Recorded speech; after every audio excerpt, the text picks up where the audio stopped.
Sir నమస్తే. నమస్తేమా. Sir Jagan గారి graph పడిపోతుంది అన్నారు మొన్నటి వరకు. రాప్తాడు సభ తర్వాత నుంచి అంటే అంతకుముందు ఇంకో 2 కూడా జరిగాయి. కాకపోతే ఈ మీటింగ్ తర్వాత నుంచి మాత్రం ఎక్కువగా వినిపిస్తున్నది ఆయన గ్రాఫ్ పెరుగుతుంది అని. ఇంతకీ పెరుగుతుందా తగ్గుతుందా? ఇన్ కేస్ తగ్గితే ఎందుకు, కారణాలు ఏంటి? పెరిగితే ఏ కారణాలు అంటారు?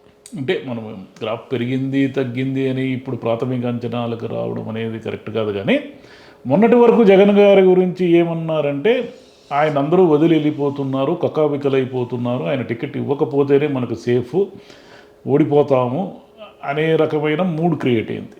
ఎందుకు క్రియేట్ అయిందంటే దానికి కారణము ఒకటి, నరసరావుపేటలో ఆయన కృష్ణదేవరాయలు పార్టీని వదిలేసి, అఫ్కోర్స్ ఆయన ఏం ఆరోపణలు ఏమి చేయలేదు, వదిలేసి తెలుగుదేశం వైపు చూడడం ఒకటి. ఇటు వేమిరెడ్డి ప్రభాకర్ రెడ్డి గారు కానీ, మాగుంట శ్రీనివాసులు రెడ్డి గారు కానీ, ఇట్లా కొంతమంది రాయదుర్గం కానీ, పూతలపట్టు, ఇలా రకరకాల క్యాండిడేట్లంతా కూడా వాళ్ళకి ఏ కారణాల వల్లనో సీటు దక్కడం లేదు అనే అభిప్రాయంతో వాళ్ళు పార్టీ నుంచి బయటికి పోయి తెలుగుదేశంలో చేరబోతున్నారు, చేరుతారు అనే టాక్ రావడం.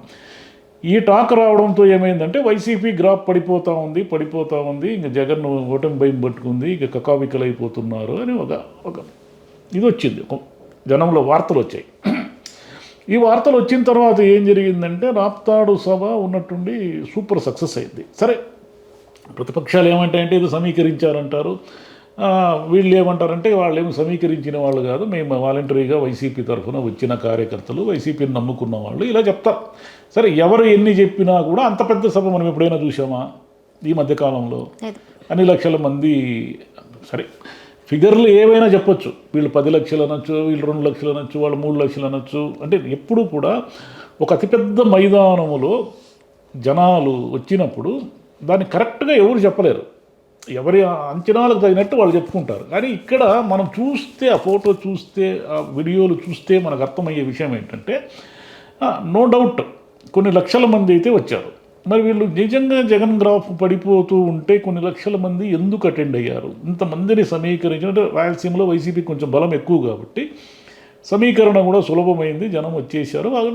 ప్రభుత్వం కాబట్టి, ఉన్నది ప్రభుత్వం కాబట్టి వీళ్ళకి బస్సులు, వాహనాలు ఇవన్నీ తరలించడము, వాటిని అద్దెకి తీసుకోవడం ఇవన్నీ పెద్ద కష్టం అయితే కాదు. ఎప్పుడు కూడా గవర్నమెంట్కి ఆ ఎడ్జ్ ఉంటుంది. మరి వీటి కారణంగా మనం గ్రాఫ్ పెరిగింది అని చెప్పచ్చా అంటే ఆ ఒక్క కారణం కాదు. ఎందుకు కాదంటే టీడీపీ జనసేన అలయన్స్ ఎంతకీ తేల్చకపోవడంతో చూసే వాళ్ళకి అది ఎంత ఎబ్బెట్టుగా ఉంది. ఎందుకంటే ఏ నియోజకవర్గంలో కూడా అందరికీ కన్ఫ్యూజనే, ఎవరు జనసేన నిలబడతారో తెలియదు, టీడీపీ నిలబడతారో తెలియదు. టీడీపీ నుంచి కూడా వ్యతిరేకులు మొదలయ్యారు. ఎందుకు వ్యతిరేకులు అంటే ఆయన వైసీపీ అనేక జాబితాలు విడుదల చేస్తూ క్యాండిడేట్లను ఫిక్స్ చేస్తున్నారు కాబట్టి టికెట్ రాని వాళ్ళు తిరగబడమో, అసంతృప్తి కావడమో, లేకుంటే జగన్ను విమర్శించడమో ఇలా చేస్తూ వస్తారు. కాబట్టి మనకేదో గ్రాఫ్ పడిపోతూ ఉంది అనే ఒక ఇది మూడు వచ్చింది. రాప్తాడు సభ సక్సెస్ అయిన తర్వాత ఓహో జగన్కి వీళ్ళు చెప్పినంత పడిపోవడం లేదు, గ్రాఫ్ కరెక్ట్గానే ఉంది అనే మూడు వచ్చింది. ఇప్పుడు తెలుగుదేశం వంతు వచ్చింది. తెలుగుదేశం వంతు ఏమిటంటే ఇప్పుడు ఆల్రెడీ ఆయన నూజివీడులో వెంకటేశ్వరరావు అనే ఆయన ఒక రకంగా నిరసన వ్యక్తం చేశాడు, ఈయనేమో కొలను పార్థసారథిని తీసుకున్నారు. ఇట్లా అనేక నియోజకవర్గాలు, ఇప్పుడు భీమవరంలో పవన్ కళ్యాణ్ గారు పోటీ చేస్తారని నిక్కచ్చిగా ఈరోజు వార్తలు వస్తున్నాయి. భీమవరంలో మరి ఇన్నేళ్లుగా పోటీలో ఉన్నటువంటి టికెట్ ఆశిస్తున్న రామాంజనేయులు అనే అతని పరిస్థితి ఏమిటి? ఇప్పుడు వీళ్ళందరూ కూడా చంద్రబాబు అధికారంలోకి వస్తాడు, జనసేన అలయన్స్ అధికారంలోకి వస్తుంది అని నమ్మితే గట్టిగా ఈయన చంద్రబాబు వెంట ఉండి ఏదోలే మరి గవర్నమెంట్ వస్తే మనకు ఏమైనా చేస్తారేమో అని కొంత పనిచేయడానికి అవకాశం ఉంది. అయితే వీళ్ళు రారేమో అనే డౌట్ వచ్చింది అనుకోండి. వీళ్ళు ఈ సీట్ల తగాదాలు, ఈ ముఠా తగాదాలు, ఈ గోలలన్నీ ఇప్పుడు స్టార్ట్ అయిపోయి అసంతృప్తులు అవన్నీ వచ్చేసిన తర్వాత వీళ్ళ గ్రాఫ్ పడిపోవడం స్టార్ట్ అవుతుంది. జనానికి వీళ్ళ మీద కన్ఫ్యూజన్ స్టార్ట్ అవుతుంది. ఏంటి వీళ్ళు ఇంతవరకు క్యాండిడేట్ని డిసైడ్ చేసుకోలేకున్నారు, క్యాండిడేట్ ఎవరో తెలియదు, ఏమీ తెలియదు, ఆయన ఏమో ఒకవైపు అన్ని ప్రకటించేసి ముందుకు పోతూనే ఉన్నాడు. ఇవన్నీ మరి వీళ్ళ వల్ల అవుతుందా అని డౌట్ వచ్చిందంటే అవుట్. ఎప్పుడు కూడా మూడు ఉండాలి. జనసేన టీడీపీ అలయన్స్ వచ్చేస్తూ ఉంది అధికారంలోకి అనే మూడు ఒక ఊపు క్రియేట్ అయినప్పుడు జనం స్పందించే పద్ధతి ఒక రకంగా ఉంటుంది. వీళ్ళ వల్ల కాదు మళ్ళీ జగనే వస్తాడు అనే డౌట్ వచ్చింది అనుకోండి, అప్పుడు వేరే ఉంటుంది.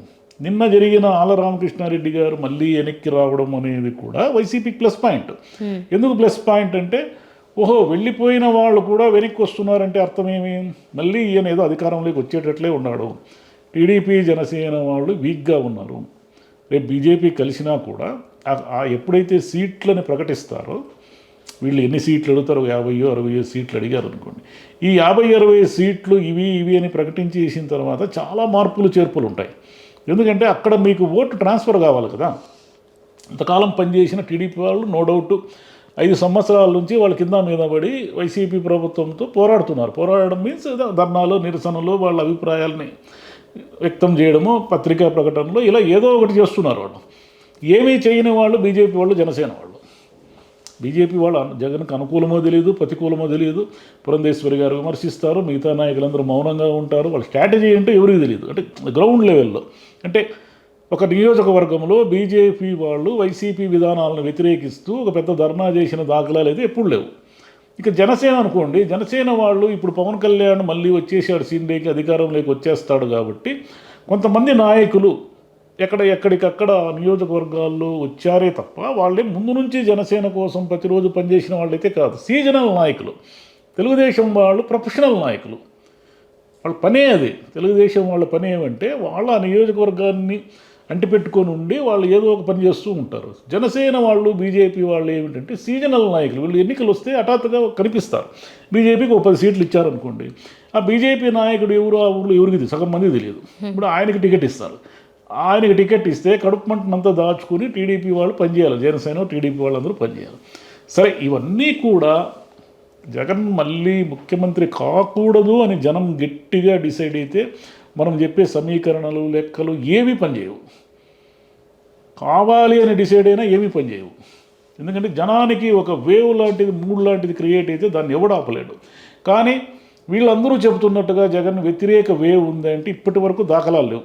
నోటిఫికేషన్ వస్తే అనుకూలతో వ్యతిరేకతో బయటపడుతుందేమో మనకు తెలియదు. కానీ ఇప్పుడైతే వీళ్ళు ఊహించినట్టుగా ఆయనకేదో వ్యతిరేకత వచ్చేసింది, ఆయన ప్రభుత్వాన్ని పడగొట్టాలని అందరూ కృతనిశ్చయంతో ఉన్నారు అనే మూడైతే లేదు. వీళ్ళు ఉన్నారు, నాయకులు ఉన్నారు, ప్రజలు ఉన్నారు అనేది. నాయకుల వల్ల ఏమవుతుంది, నాయకులు మా అయితే 50 ఓట్లు వేయిస్తారు, అంతకంటే ఏమి వేయించలేరు. ప్రజలు, గ్రౌండ్ లెవెల్ ప్రజలు ఏమనుకుంటున్నారో అది రేపు తీర్పుగా వస్తుంది. ఓకే, చూద్దాం సార్. అంటే ఇంకా నోటిఫికేషన్స్ వరకు వెయిట్ చేస్తే అప్పటి వరకు ఎలా ఉంటుందో, ఆ తర్వాత ఇంకా పెరుగుతుందా తగ్గుతుందా, ఏం జరిగి మార్పు? అంటే నోటిఫికేషన్ వచ్చే వరకు జనం గుంభనంగా ఉంటారు. జనం కూడా తెలివి మీరిపోయారు. అంటే మీరు నా దగ్గరికి సర్వేకి వచ్చారనుకోండి, నేను మిమ్మల్ని చూడగానే గ్రహిస్తాను ఎవరు వీళ్ళు, టీడీపీ వాళ్ళ, వైసీపీ వాళ్ళ, ఎవరికి అనుకూలము అనేది నేను ఎక్కడో మైండ్లో నాని 6th సెన్స్ ద్వారా పసిగడతా. జనానికి, సామాన్య జనానికి లౌక్యము, తెలివి ఇవేమీ ఉండవని అనుకుంటే అంతకంటే పొరపాటు లేదు. వాళ్ళు అన్నీ గ్రహిస్తారు. ఆ సర్వేల్లో కూడా ఏం చెప్తారంటే మీరు అడుగుతున్న దానికి అనుకూలంగా మాట్లాడడం మొదలు పెడతారు. వాళ్ళ మనసులో ఏమో చెప్పరు వాళ్ళు.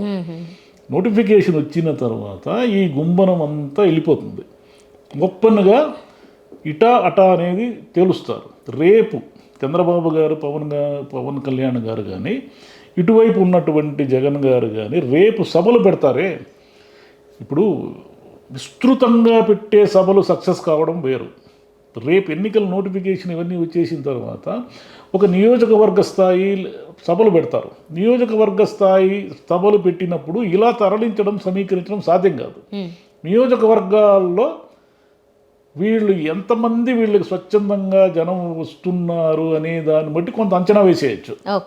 తెలిసిపోతుంది మనకి. అంటే రాప్తాడు సభకి 10 లక్షలు వచ్చారు కాబట్టి అదే అనంతపురంలో ఏ పెనుగొండలోనో మళ్ళీ, అంటే వరుసగా సభలు అనుకోండి, పెనుగొండలో ఒక సభ, ఒక 1 అవర్ తర్వాత ధర్మవరంలో ఒక సభ, 1 అవర్ తర్వాత మళ్ళీ తాడిపత్రిలో ఒక సభ పెట్టారనుకోండి జగన్ గారు. ఆ 3 సభలకి వీళ్ళు ఆశించినట్లుగా లక్షలు ఏమి రారు. ఎంతమంది వస్తారు అనేదాన్ని ఇప్పుడు మహామహా చిరంజీవి, ఎన్టీఆర్ సభలకు కూడా ఒకప్పుడు జనం రాలేదు. అంటే వాళ్ళను వద్దనుకొని మైండ్లో పెట్టి ఫిక్స్ అయిపోతే ఇంక జనం రారు. అటువంటిది మనకు చాలా డీట్రాయిగా తెలుస్తుంది. రేపు చిన్న చిన్న సభలు పెట్టినప్పుడు తెలిసిపోతుంది, ఓహో ఇదే వేవ్ ఇలా ఉంది, ట్రెండ్ ఇలా ఉంది అనేది. కాబట్టి ముందే మనం గ్రాఫ్ పడిపోతుందనో పెరుగుతుందనో అని మనం చెప్పలేము. కానీ యాజ్ ఆన్ టుడే అయితే వీళ్ళు అనుకున్నట్టుగా జగన్ గారి గ్రాఫ్ పడిపోలేదు, యాజ్ ఇట్ ఈజ్గా అది ఉంది. పెరుగుతూ ఉందో లేదో మనకు తెలియదు, కానీ గ్రాఫ్ అయితే అలాగే ఉంది. వీళ్ళు చెప్తున్నారు పడిపోయింది ఇంకా అందరూ కకావికలని. అదేం లేదు, వీళ్ళు కకావికలు అయిపోయే ప్రమాదం కనిపిస్తూ ఉంది. ఓకే, చూద్దాం సార్. రకరకాల సర్వేలు ఇప్పటికైతే అదే ఒక్కొక్కరు ఒక్కోలా ఇస్తున్నారు. నోటిఫికేషన్స్ తర్వాత వచ్చే సర్వే ఒకసారి చూద్దాం ఎలా అదే ఉంటుందో. నోటిఫికేషన్ తర్వాత చాలా విషయాలు బయటకు వచ్చేస్తాయి. వీళ్ళు చెప్పినట్టు వేవా యాంటీ వేవ్ అనేది క్లియర్గా తెలిసిపోతుంది. ఓకే, ఎవరి కాలది తెలుస్తుంది కదా, జెన్యూన్ ఎవరిది ఏంటనేది అప్పుడు ఒక అర్థమవుతుంది. సీట్ల పితలాటకం ఇలా కొనసాగించినంత కాలము వీళ్ళు వీక్గానే ఉంటారు. వీళ్ళు కష్టం వైసీపీని తట్టుకోవడం. ఓకే, సీట్లని కనుక కరెక్ట్గా షేరింగ్ చేసుకోగలిగితే వీళ్ళకి కొంత ఇప్పటికంటే కొంచెం మెరుగైన రిజల్ట్ ఉంటుంది. Right sir, thank you. Thank you.